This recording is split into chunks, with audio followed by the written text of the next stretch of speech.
everybody. Thanks for joining us today. I'm here with my brother, Joshalin Sill. Everybody calls him Joe for short. I've been calling him Joe my whole life. How you doing, bro? I'm doing good, bro. How about you? I couldn't complain. Nobody'd want to listen anyway. Actually, a lot of people might want to listen. It depends on what it is, but yeah, probably. So today I wanted to talk about, I'm so tired of buying junk. Okay. When I buy something like, for instance, you and I, we're made in America, made in USA. Right. This table, America. This table, made in China. This TV, made in Japan. That computer over there actually was made in America, but not much of the stuff in here was made here in the United States. Right. And most of it's crap quality. Right. Even some of the stuff that we buy in the United States isn't that great quality wise, but at least there's quality control of somewhat. So if everything, like if you buy something and it's junk, it's likely that all the product is junk anyway. So Right.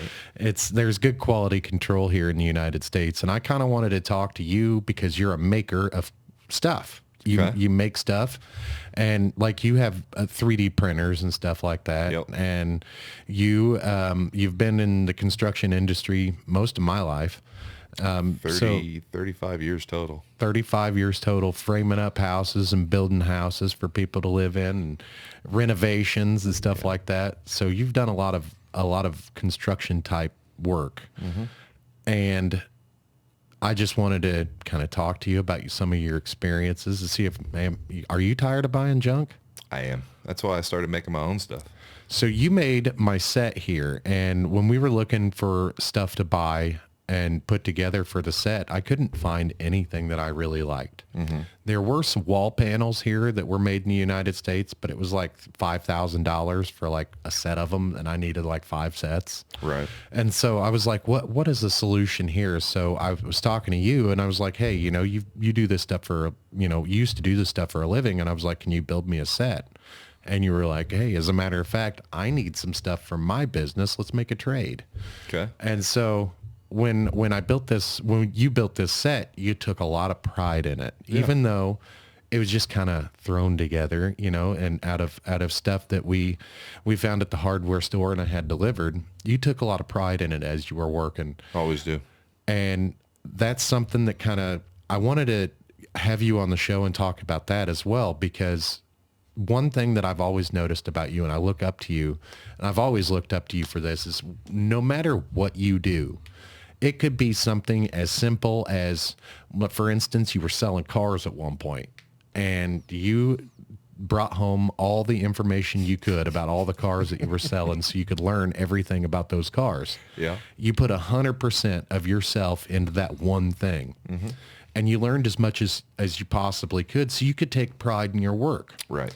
And you've done that my whole life, and I've always looked up to you and admired that quality in you.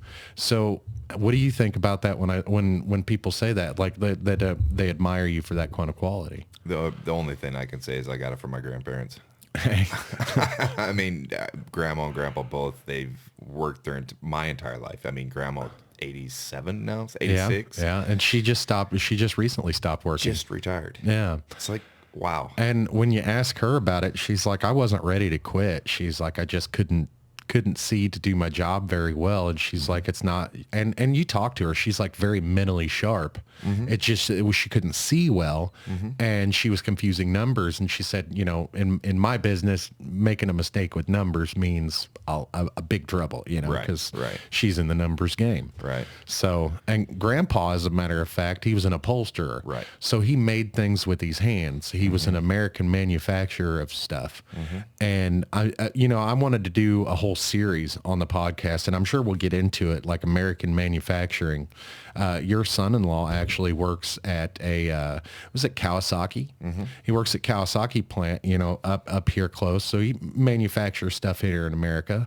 And there's a lot of manufacturing places where, we're manufacturing hub here, So here we're in the Midwest. Right. So I wanted to do kind of like a whole series of Made in America, and you're the first one to be on the podcast, because not only are you have you manufactured stuff with your hands, built things, made in America, you're tired of buying crap. We're all tired of buying junk.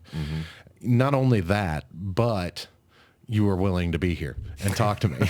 So Yeah, we do it on a daily basis anyway. So what's the difference? There's just a camera this time. right. So anyway, what's your thoughts on, when COVID happened, a lot of people couldn't have the things that they needed to do their jobs because everything's manufactured overseas. I think, honestly, I don't know. For me, it seemed like because those people overseas they don't take pride in what they do. Right. Not many of them do. It's a paycheck for them, and that's all. Right, it is. and it's actually survival for a lot of places. Right. Because if they don't work, they don't eat. Right. They don't have some of the options that we do. They can't just quit a job because they don't like their management. Absolutely, and as a matter of fact, in places like China, they will kill you. Right. And it's actually slave labor over there. Right. They were, and there's some particular places in China where they utilize Uyghur slaves pretty much, and they work them to death. And there's also certain places in China where you're not allowed to leave. They work you like 12 to 14 hours a day. You're not allowed to leave until and they pay them like cents, Compared. Yeah, right. It's like nothing. Right. And I was never asked if I wanted to contribute to that. Right. Nobody ever asked me. Like, I just found out recently in our cell phones, there's what a mineral called cobalt, and it comes from the Congo, and it's mined by slave labor. Yeah. And it's disgusting. Right. And when I learned about that, I was like, man, nobody asked me if I wanted to contribute to that. But that's what globalization really is. In a nutshell, we don't have control over what these people are how they're treating their workers and stuff like that. We don't have any control over that. Nobody asked me if I wanted to contribute to that. And if we knew ahead of time that we were contributing to human suffering, I doubt if any of us would contribute to that willingly. Right. Yeah, I know I wouldn't have. Right. I don't want to be part of something that takes children, Right.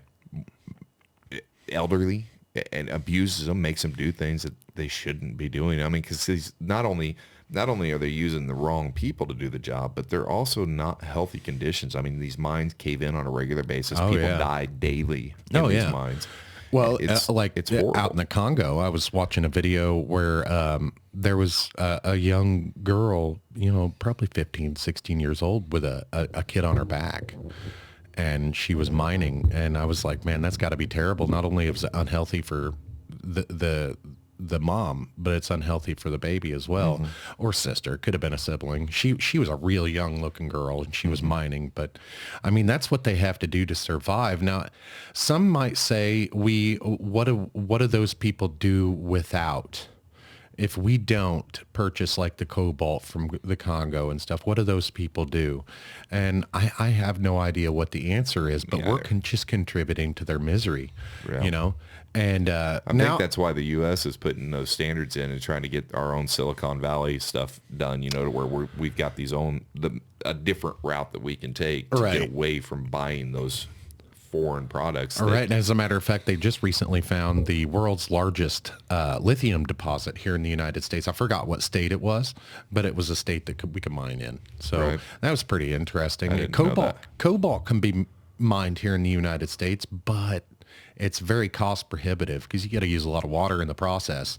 And so that's why they're doing it in other places, because they can do it cheaper and affordable. Right, because their standards and regulations are way looser than ours. I mean, there aren't any. Right, and some of the politicians that we voted in and passed gave businesses and corporations incentive to kind of seek that out. And because of that, and we're now caught in I'm addicted to my cell phone. Like, I don't know what you could do with what could you do without your phone for 2 days? I don't know. Right. I don't know. I've never gone without since probably 06, 07, I haven't gone a couple days without my phone, to be honest with you. It's been 20 years. Yeah. It's been a long time. That I've had a cell phone every day. Right. And you know, what happens when you go out in the middle of the woods and don't get any reception? You don't get your 5G. You go kind of nuts a little bit, don't you?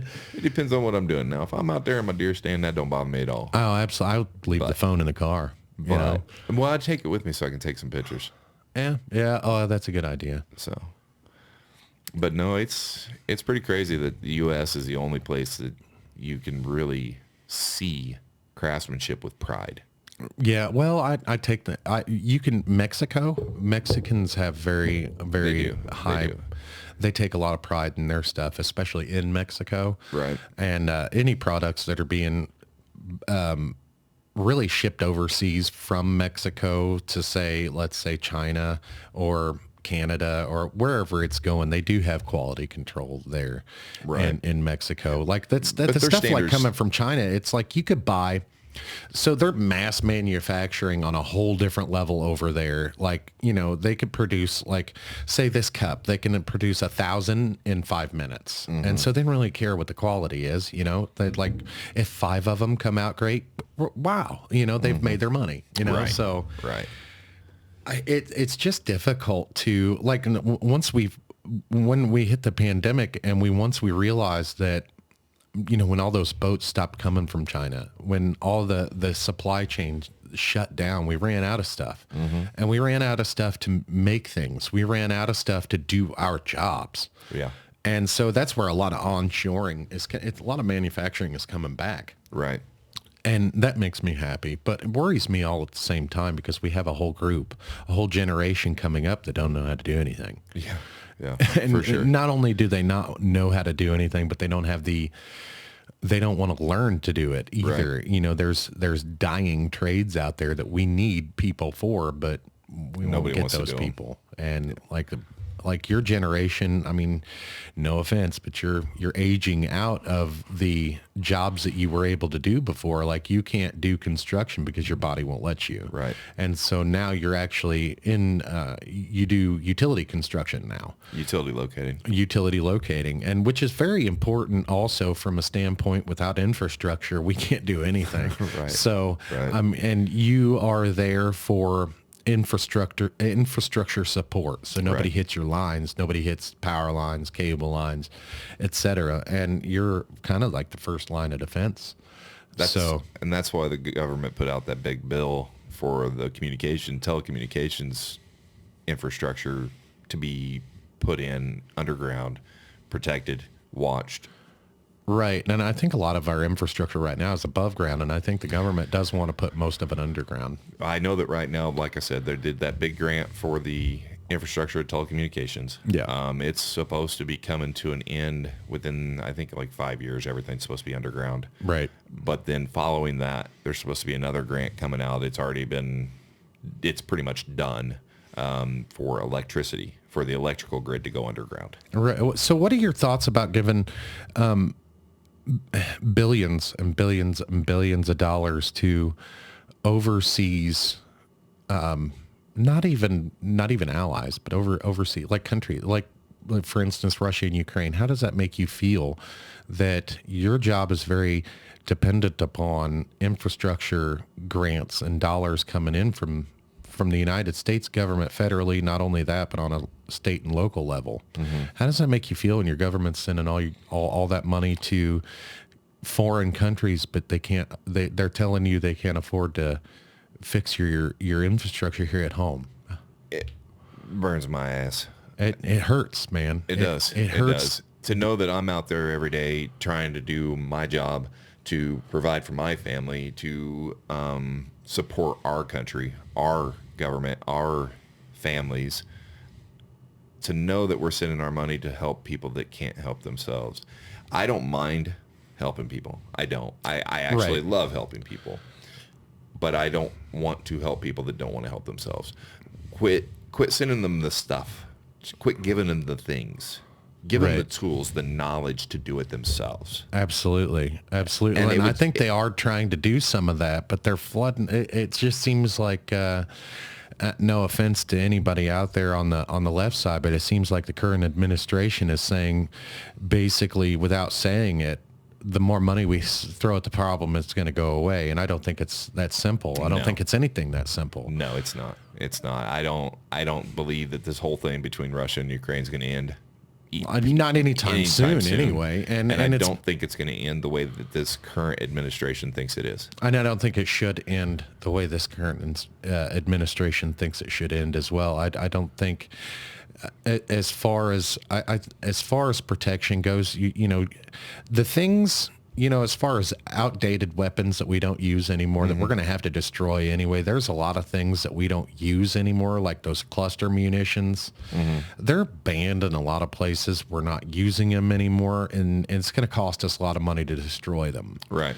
Ukraine has already taken the responsibility to say, hey, you know, we will use these responsibly. It's on us. It's our land.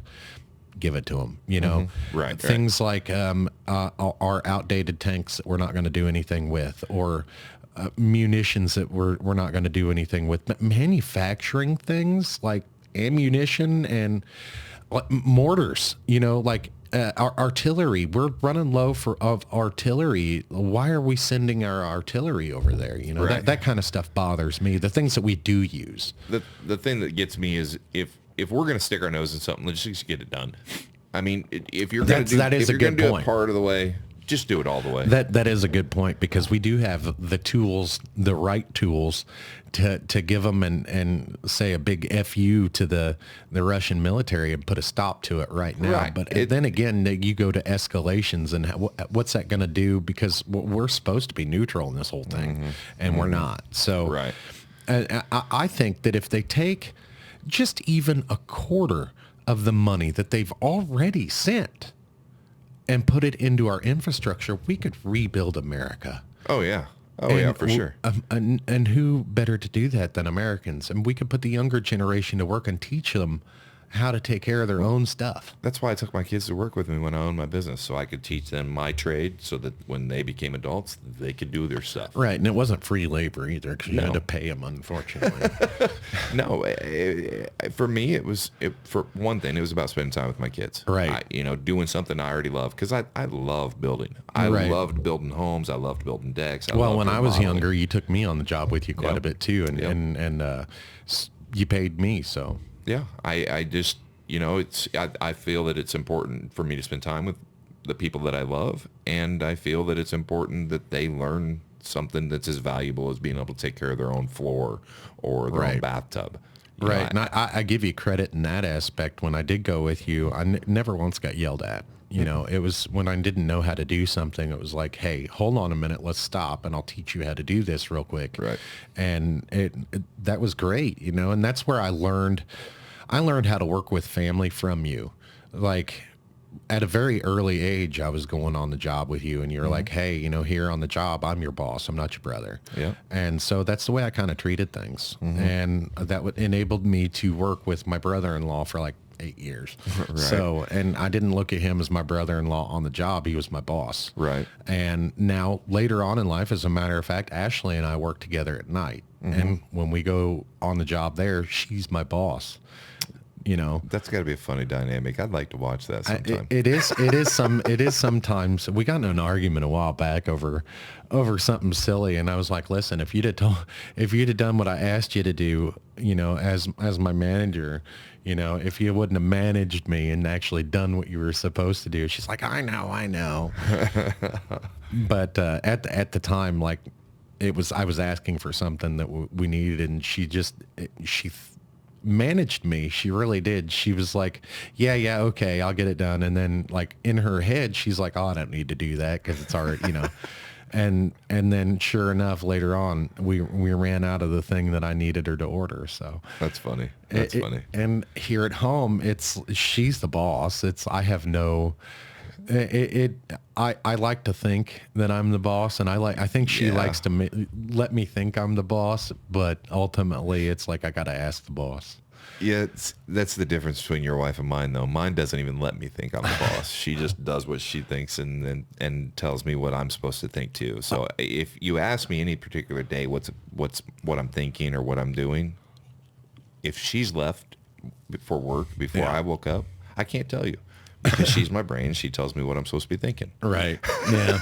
Got to check with a wife. Yeah. Well, in your case, you forget a lot of things. I do. So I do. That's from a lot of dumb decisions when I was a kid, I think. I don't know. Maybe. I don't know. I think it's a lot of dumb decisions currently that I do, but like, I need an assistant. I really do. Like, I need a coffee person.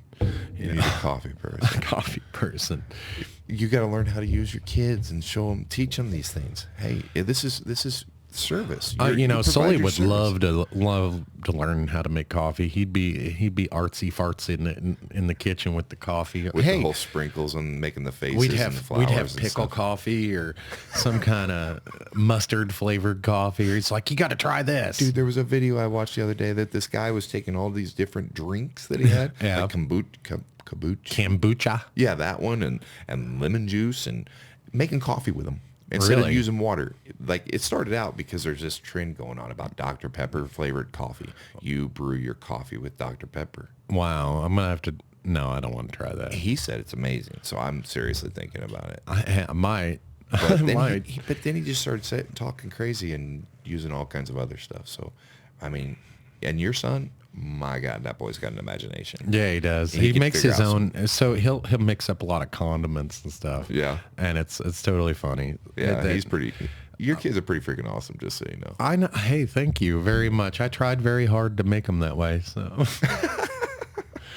Now, back to what we were saying though, like with the infrastructure and stuff, like if they just take a quarter of that money and spend it here at home, I think we could make better use of it. Than killing people. Oh yeah, for sure. For sure. And that's the biggest problem is that everybody thinks that we have to go to war to solve the issue. Yeah. No, I think a diplomatic, a more of a diplomatic approach, and if you're going to throw a bunch of money at it, just like try to bribe them with it first. Right. Be like, hey, don't blow us up. We'll give you a bunch of money. Right. So hey, we how much did they send over to Ukraine? I don't know the exact number, but it was like stupid. It's up in the hundreds of billions by now. Right. If we would have just given that to Putin, it'd be over. Hey. No, I don't know. Because we took more than that from him. We took like $300 billion. Really? Yeah, excuse me. Well, I have a mute button, but I forgot. We froze over $300 billion in Russian assets right at the very beginning. Oh, really? Yeah. See, I didn't know that. I try not to watch the news because I got invested in it right away because it's the first time anything like that's happened in my lifetime. Like, so the United States has done some pretty big invasions, but that's been, that's been our side, the heroes, if you will. Right. But we've never been through anything like this in my lifetime. This is the worst situation, or like the biggest conflict on European soil since World War II. Right. And that's bad. Yeah. And I see a lot of the destabilization going on in the Middle East, and a lot of stuff that's going on with China. And I can't help but think of World War I and II and how they started. Right. It's kind of freaky. Right. And a lot of people, we weren't in school. We weren't even taught how this stuff started. No. And we weren't even taught a whole lot about it. And that's what I don't like about our school system. I think our government has... They try to do too much with too little. Mm-hmm. They try to force feed too much with too little time. Right, and I think that's what's causing the downfall of our own society here in the U.S. I don't think that our children are being taught what they need to be taught to be successful, to know... Because if we know where we started, if we know our history... Right. Then we're less likely to repeat that problem. And not only that, we can also get a clearer vision on where we want to go. Right. And because, like bringing it back to manufacturing, our kids are going to need things. Mm-hmm. And not only are they going to need things, but they're going to need jobs. They're going to need shit to do. Right. So why not teach them how to do those things now? Mm-hmm. And like the manufacturing... So here, not all the kids are going to want to go out there and work 9 to 5 jobs. They're not all going to be like that. No. And I mean, that's fine. We're gonna need people that work from home type of people. We're gonna need all that stuff. We're gonna need infrastructure and support people. But we're also gonna need a lot of shit ton of engineers. We're gonna need engineers. We don't have enough of them. No, we don't. And with the engineers, we're going to need roboticists. We're going to need mechanics and stuff like that to keep the factories going. Right. And I think with the current manufacturing process and the way they're trying to streamline it, they're trying to bring robots in to do all the heavy lifting and streamline the whole process from beginning, you know, with the raw materials to the end with the finished product. And one thing that we have a shortage of, unfortunately, is engineers. And I want to push one of my kids into engineering, the artsy fartsy one. he loves engineering and he's got a very creative mind. So I want to push him in that direction if that's where he wants to go. Right. I think he'd be an awesome engineer. Well, he's already talking about tech school and stuff like that. Cool. And in my opinion, you know, you don't need university. What the hell do you need to university? Like if you need like a degree in something, A doctorate. Well, if you need a degree in something, bro, I don't think you should have to learn a whole bunch of prerequisites that you already learned in high school to get that. To get that training. Essentially, you need the training, and it's not that. It's you're going to university to get an education, not to learn how to do the shit. Well, by the time we're out of 6th grade, we know how to talk. So why am I still in English class?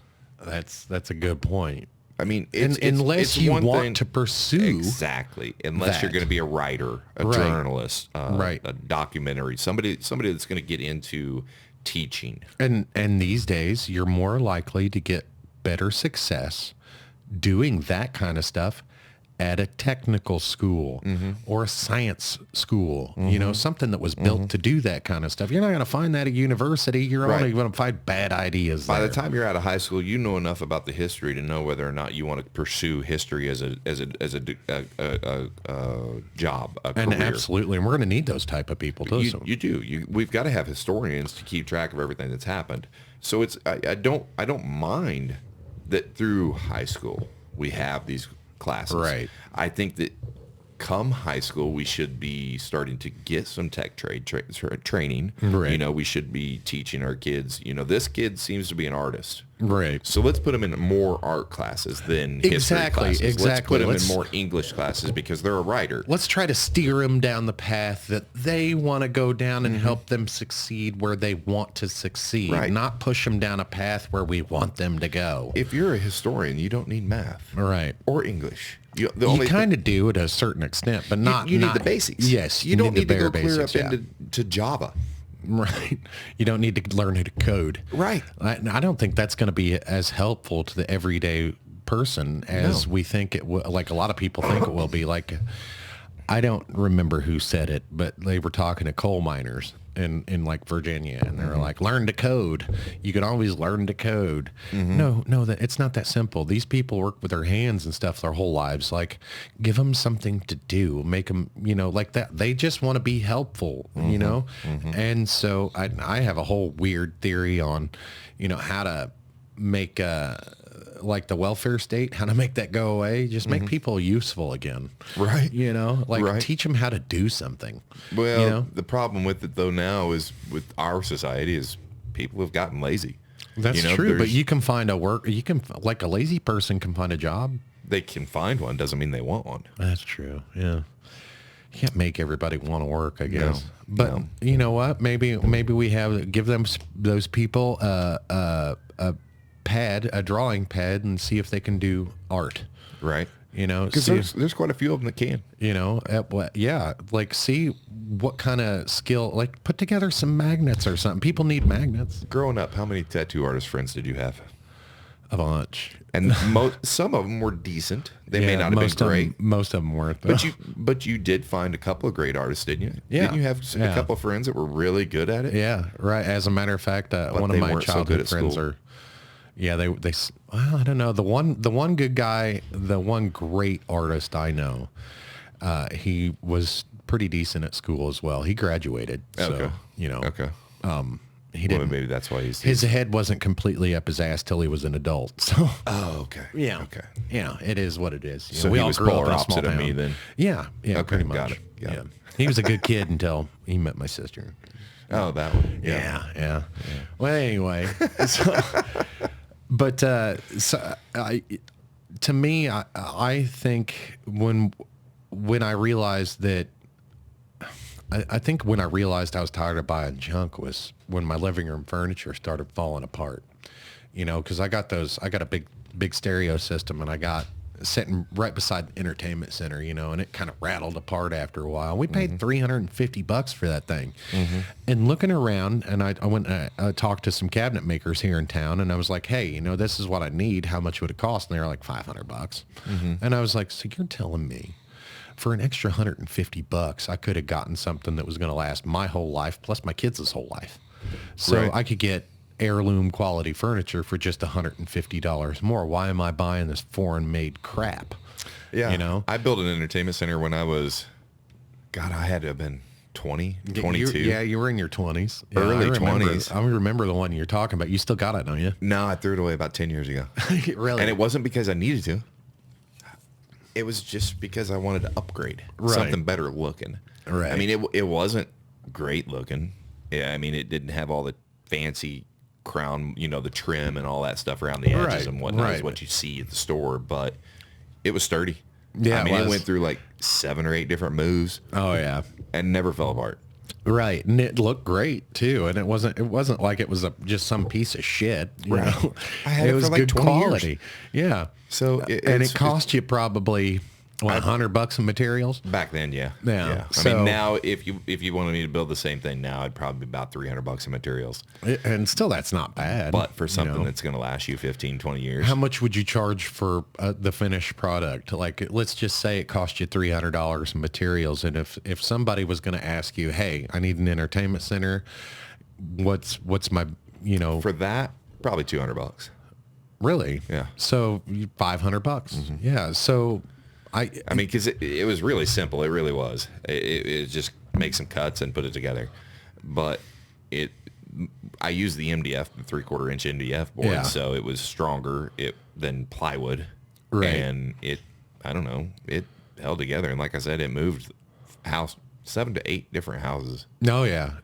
So I was talking to a buddy about cabinets, you know, as a matter of fact, it was a cabinet maker that I called for the entertainment center. But I was talking to a buddy about cabinets, and he was telling me, like, the cabinets that you buy at the store, they're okay, but they're not crap quality. But to have custom made, it's only just a little bit more expensive, made in America, manufactured pretty much on site. Most times they build the cabinets and then put on the fronts on site. And it got me to thinking, you know, like if I wonder if people out there realize that there's these custom furniture makers or custom cabinet makers, or, you know, like tables. There's, you know, like this table right here, really the only reason that we bought this specific one, and I know it was from China, but the only reason we bought it is because $100. And we needed something right now. I didn't have any money to spend on the more expensive big ticket item. Right. But I was going to have you build me a table, like a live edge table that's like got an epoxy river going down it. And we had talked about that, and it was going to cost more than, you know, like $300-400 to get it started. And so I bought this cheap ass little table for now. Later on, we'll upgrade. But I wonder how many people buy junk just because they don't know. I don't think that it's that they don't know. I think that they're misinformed on the cost. Well, you remember, like, you know, like when we were kids, you could go to like Walmart or a hardware store and find actual real wood shelves. You can't find that anymore. No. That doesn't exist. You got to have it custom made. That's because those companies realized they could do it with junk material and charge more. Have it shipped overseas on the boat. And because they're paying a child 40 cents per hour to complete your junk products for you. And why contribute to that? You know, you could support the local cabinet maker down the road. You know, it's not that much more expensive, and then you get a better quality product that's going to last you years and years and years. Right. That was another thing that I noticed buying crap products, buying junk, is not only was it junk quality to begin with, but it didn't last very long. No, they Like don't. these TVs nowadays are a couple $100 a piece. They're just throwaway after a couple of years. You know, you remember back when we were kids, you'd have a TV for, God, you were praying that thing went out so you can get a new one, you know? Right. And it's not like that anymore. And then when it did go out, you had a TV repairman just around the corner that you could take it to and have it fixed for $10. You know, I have had a TV in my lifetime. I have had a TV repaired before. Really? Yeah. See, I never have. I've never had a TV that was worth enough to fix. You know, Grandma and Grandpa gave me a TV. It was like 36 inches. So it's a big TV. And the TV repair guy said it was only going to cost $20 to fix it. So Right.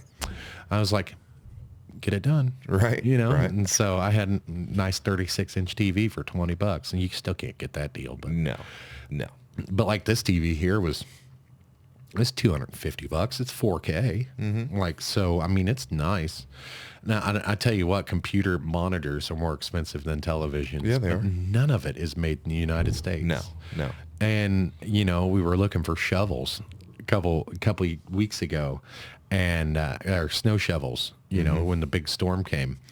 And I found a made in America, made in USA shovel, and it was a piece of shit. Really? Yeah, and I ended up buying a more expensive shovel made in China. And it was good quality. That's kind of depressing. Yeah, That's kind of depressing. these things are really nice, made in China. That's kind of crazy, I'll huh? have to 3D print you some. Yeah, made in America 3D prints. Yeah, your filament probably made in China. No, some of it, but I try to use the companies that are here in the U.S. I always try to source everything here in the United States as well, but it's getting harder and harder because made in USA doesn't mean the same thing as it did back in the day. No, it doesn't. And there is a made in USA standard, but there's also a lot of different loopholes and crap that they can say to get around it, like manufactured or not manufactured, Assembled. but designed or assembled in the United States. Crap. Right? We're still using something from overseas. And it's sad. It truly is. I mean, So we used to be the manufacturing people, you know, like second was Germany. And we were number one because like during World War II, you know, Germany had to, of course, rebuild their manufacturing infrastructure. They had to rebuild all that. So we took over the number one spot. And it was like that for the longest time up until like NAFTA, the North American Free Trade Agreement with Bill Clinton signed that back in the 90s, man. That kind of really screwed us over. And it was on paper, it sounded like a good deal at the time. But then, you know, the companies here in the United States started figured moving out, overseas. Right. They started figuring out, like, you know, we can save money by taking all this stuff to where they don't have all these regulations and stuff and save money that way. And so even if they were paying these people what they pay us, it'd still be cheaper because there's no regulations on the environment. There's no OSHA in Mexico, you know? So I think there's going to be a resurgence of Mexican and Canadian manufacturing as well. And I think we're going to do like a North America. I think we're gonna bring manufacturing back to North America. Well, it sounds like a lot of the companies are starting to come back, so I'm pretty excited about that. For two reasons. One, because we're going to start seeing regulations increase. You know, the quality of the things that we're buying is going to increase, and then on top of that, we're going to be supplying jobs. Absolutely. You know? I mean, there's so many people here in the United States that are homeless or in just dire need of an income. Yeah, and the places like San Francisco, I know you've not been there, or at least haven't been there in a long time. Nope, I was 2. San Francisco's been destroyed by the homeless population there. Let's give them a couple trash bags and a couple $100 and see if they'll work for it. I don't know. I don't know what the solution is. I just know I'm tired of dealing with it. I'm tired of not being able to go enjoy my favorite spots because it's full of crazy people. Right. Right. But back to like, that's just make them useful. Right. Like I don't know what to do, but got to do something. For me, don't get me wrong. There's people out there that are homeless not by choice.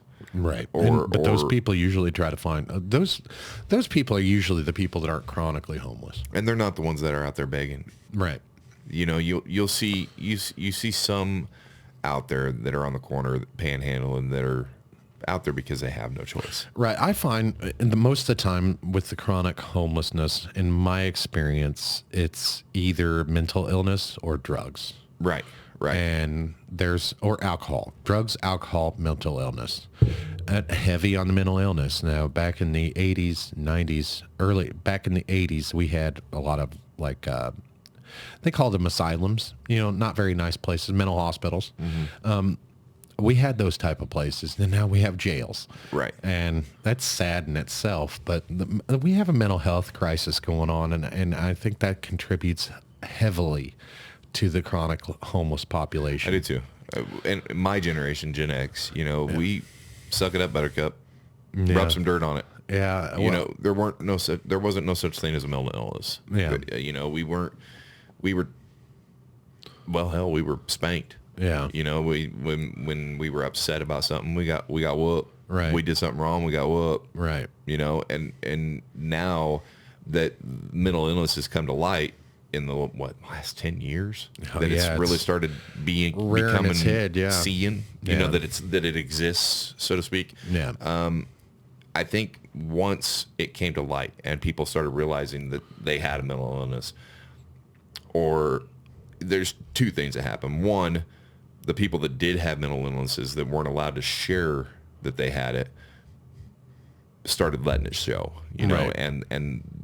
but that's when we started developing ways to help and cure or medication or Medicaid or whatever the case may be to help them fix their mental illness. The other problem side of that, though, was whenever people were claiming they have mental illnesses that don't and abusing the situation, Right. so that they could have all these resources that the people that did had.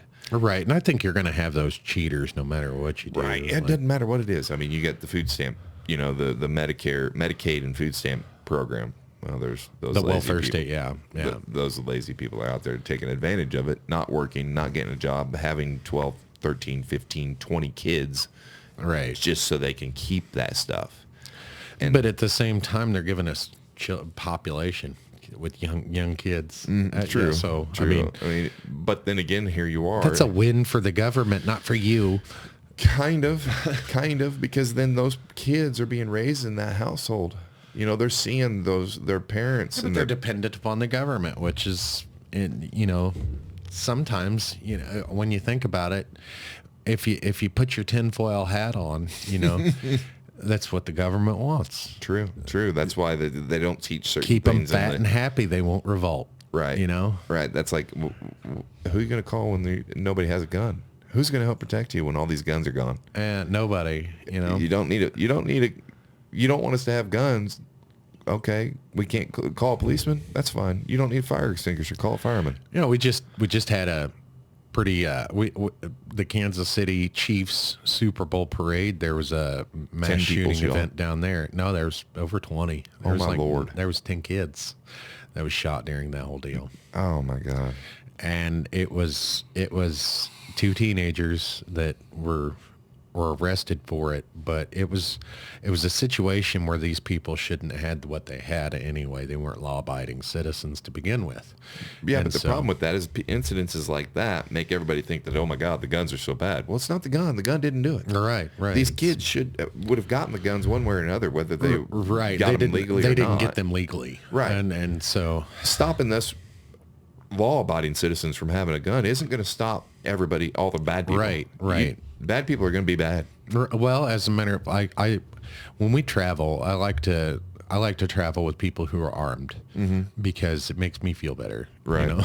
Right. And I don't know. It's just something weird about me, you know, and I don't care if I could see it or not, you know, as long as I know you got one on. There's people that I run with that are always strapped. Right. So I used to be. I used to carry all the time, but anymore, my job, I can't carry when I'm at work. So we got a couple family members, a couple Ashley's family members open carry all the time, no matter where they're at. As far as the open carry is concerned, I'm not really for it. Why? If you're advertising that you have a gun, the problems are going to find you. No, well, I didn't really. It's just, you know, the person I'm talking carries it on his hip. You can't see it. Like he covers it with a shirt. Oh, well, that's not necessarily open carry then. If it's not completely open, right? If you've had it even partially concealed, it's considered concealed. Yeah. And if it's partially concealed, it's illegal. But this is a constitutional carry state, so either way, I don't think you have to have a concealed carry anymore. You don't have to have a concealed carry if you're actually concealed. Right. If it's fully concealed, you're good. Right. But if I can see it, if I can tell you've got a gun, then you're breaking the law. Really? Yep. Open carry is not legal here. Open carry is legal here. But if it's hidden and I can tell it's there. Yep. Okay. Like I don't know who you're talking about that carries like that with their shirt over it. Right. If I see the bottom of it, then they've broken the law. Really? Yep. That's weird. If you're going to conceal it, it is supposed to be 100% concealed. I know somebody that carries theirs in the back of their pants. That's where I carry mine. I know somebody that carries them on the ankle. That's where I used to carry my I know second. somebody's got a thigh holster. That's where I carried my third when I was bounty hunting. I always had 3 on me when I was bounty hunting. Always. I feel better when I know that I'm not the only one, you know? Right. So, and if you get into a situation where in Kansas City at the parade, in that type of situation, you wouldn't be able to use your sidearm unless you got a clear shot. But then again, it's nice to have that protection in case, you know. Those of us that do carry, those of us that are gun owners and responsible gun owners, we don't just have the guns. You know, they don't just sit around. Right. We shoot. We practice, yeah. We practice. We stay up on top of it. So, I mean, if something like that arose, I promise you I'm going to get that shot. Yeah. I'm going to make that shot happen. Right. Because I'm going to do my part to try to make sure everybody walks away as healthy as possible. Right. Other than the person causing harm. Right. And as a matter of fact, I think you were one of the ones that taught me about carrying different calibers for different situations. Right. Like if you, for example, the bounty hunting thing, when I'm bounty hunting, the main and reason you were inside, you needed something without a big velocity that make high it through. velocity. Yeah. That's why I chose the 40 caliber pistol. It's got a lot of stopping power, but it doesn't once it hits the body, it's done. Yeah. It doesn't go through, you know, 9mm velocity, unless you've got some seriously high lethality like the RAPs or a really good mushrooming bullet projectile. Unless it's highly, if it's going to really expand, it's going to continue. Right. It's going to go through. So it was one of the things that my bail bonds boss, I guess you'd call him more my partner. He was still a good friend of mine. Love you, dude. Hey, he's my security guy, right? But he taught me that, and I like guns. I own guns. I still have a lot to learn about them myself. Right. I've had CCW training. I've had some practice runs with him.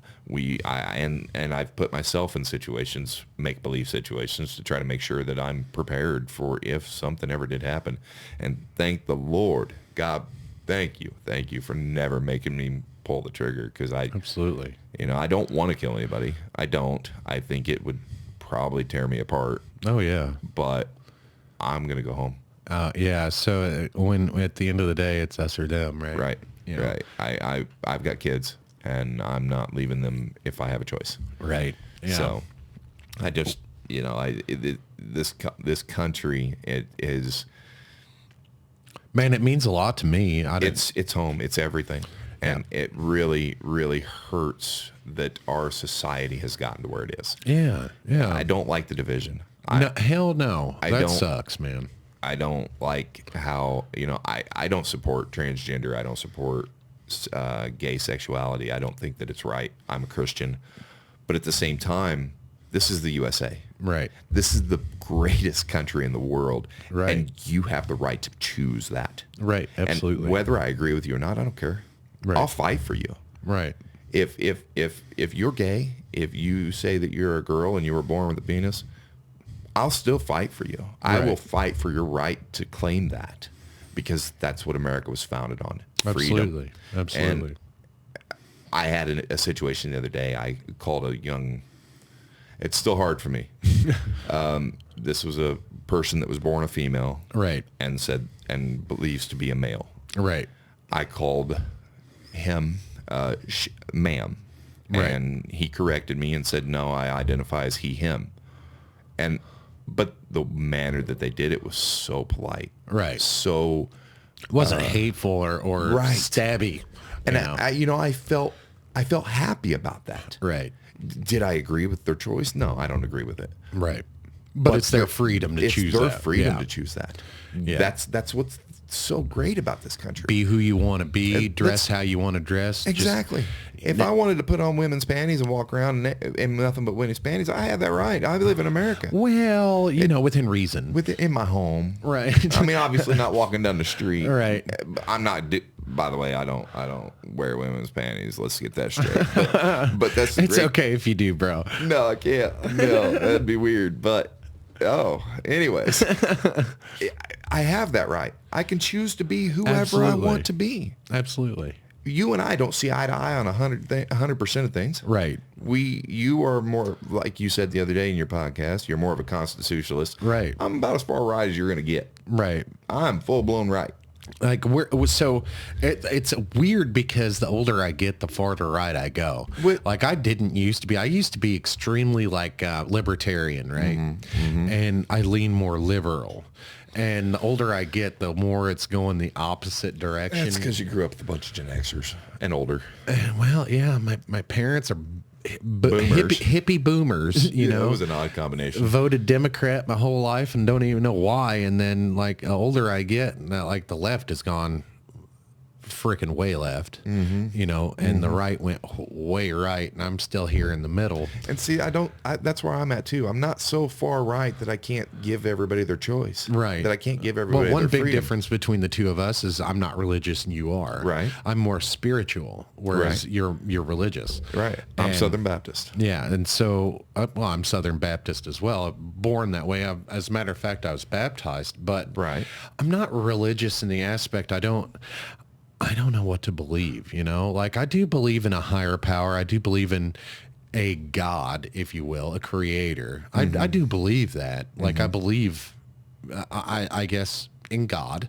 But I don't necessarily believe in religion as a organized thing. I don't want to give 10% of my income to the tithes and offerings just because a 2,000-year-old book told me to. You don't have to.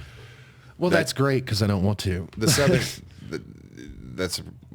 there's a lot of misconceptions about religion. There are, and I do understand where you're coming from, because when we were young, the church that we went to, that was a big deal. Everybody tithes and offerings. But you've got to think that back in those days when we were younger, we were coming up with the boomers and the people that were. That's the way it is. Right. The book says so. You follow it. Right. Whereas today, people are like, oh.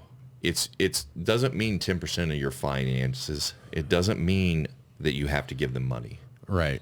For my church, for example, I'm not going to name it, but for my church, my 10%, when we attended like we should, we haven't been in quite some time. Sorry, guys, I love you. But it wasn't money. Right. I don't have it. Right. I have 4 children at home. I have 2 grandsons. I have 2 older children that are out of the house on their own.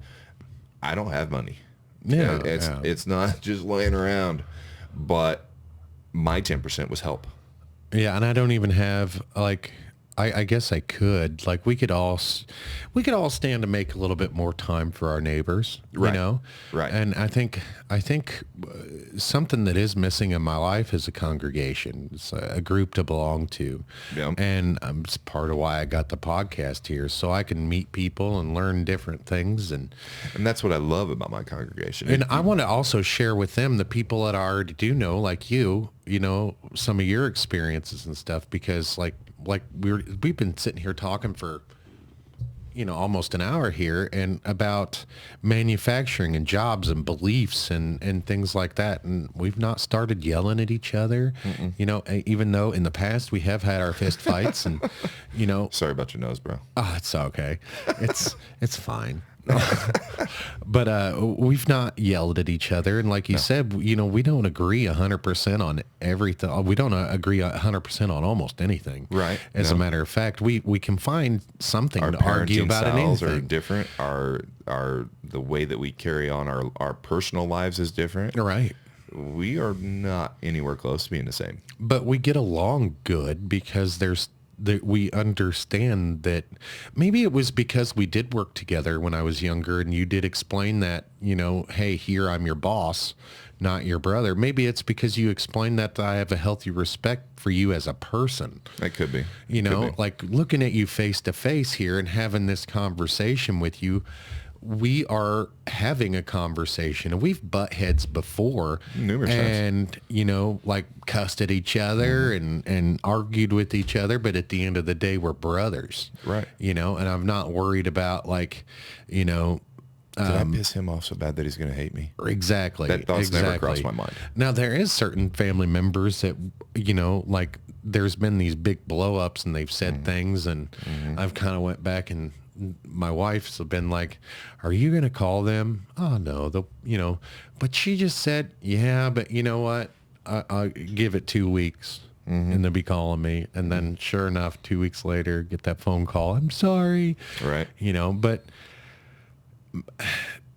we've been talking about it the last few weeks on the podcast here, just being nice to each other, because like social media, you get on social media and a lot of people are arguing back and forth. They say some really hateful things to each other and they wouldn't say face to face. No, especially not to a big old fella like me or you. If somebody come up to me and said some of the stupid stuff that I've seen online, because I'm a gamer. Yeah. You know, so I do online gaming. Yeah, so you've heard a lot of filthy stuff.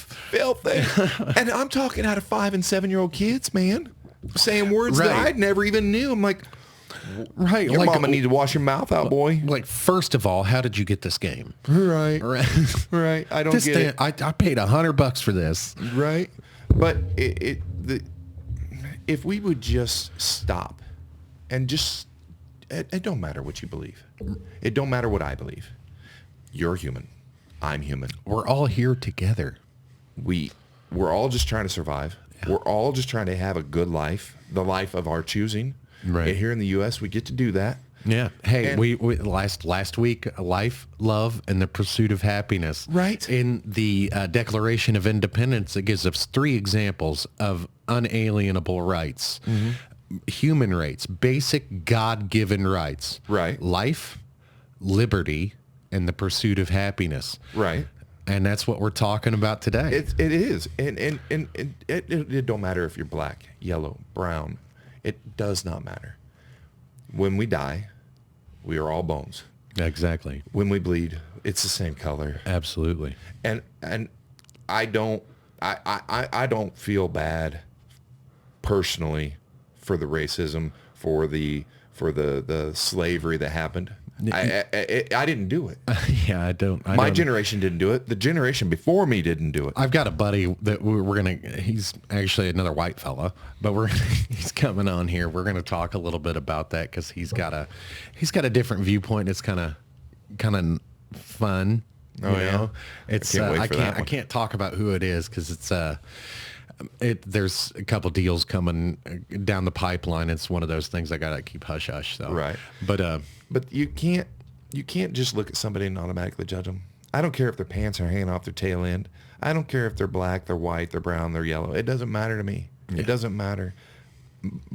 Our God teaches us to love everyone. Absolutely. Whether we agree with them or not doesn't matter. It does not matter. You're supposed to love them. You're supposed to love every single creature that's on this planet. Yeah. And as if though he loves them. Except for what about the fire ants, bro? Like, you still gotta love them too.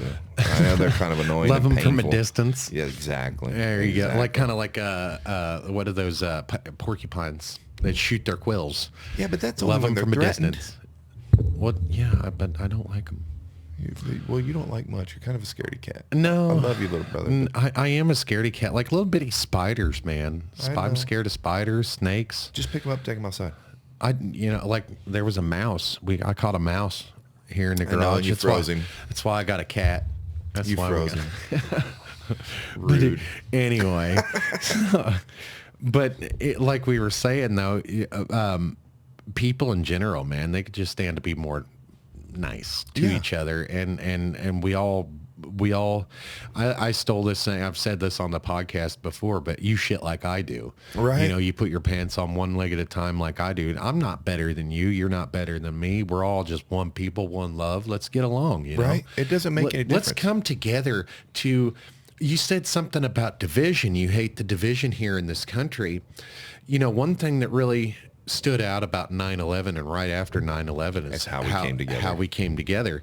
And man, I miss that so much. What the hell happened to that unity that we had? There man? was a commercial about a video after 9/11 where everyone that was there in New York was covered in ash. Yeah, I think I remember that commercial. Yeah, you couldn't tell. Everybody was just ash. Yeah. There was no white, there was no black, there was no brown, there was no yellow, there was no nothing. You were just covered in ash, and everybody, and I mean everybody, had their hands in there doing everything they could to save as many people as they could. Yeah. And if we could just look at that, it's horrible that it takes a tragedy like that to bring us together. Yeah.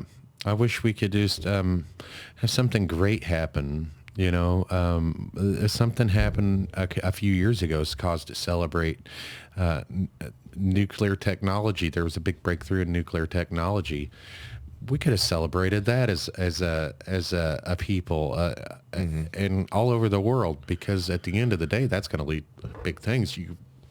They were getting more energy out than they put in, which is supposed to be impossible. Right. And it's happening. They're making it happen. And it's a big celebration for us, because once it comes through 10, 20 years from now, we're looking at free energy, brother. Right. And man, what's that gonna, if we're all fighting at the time, like that's gonna just be a big bummer, because somebody's gonna make a big weapon out of it. And exactly. You know, why do we have to, why is everything focused on weapons?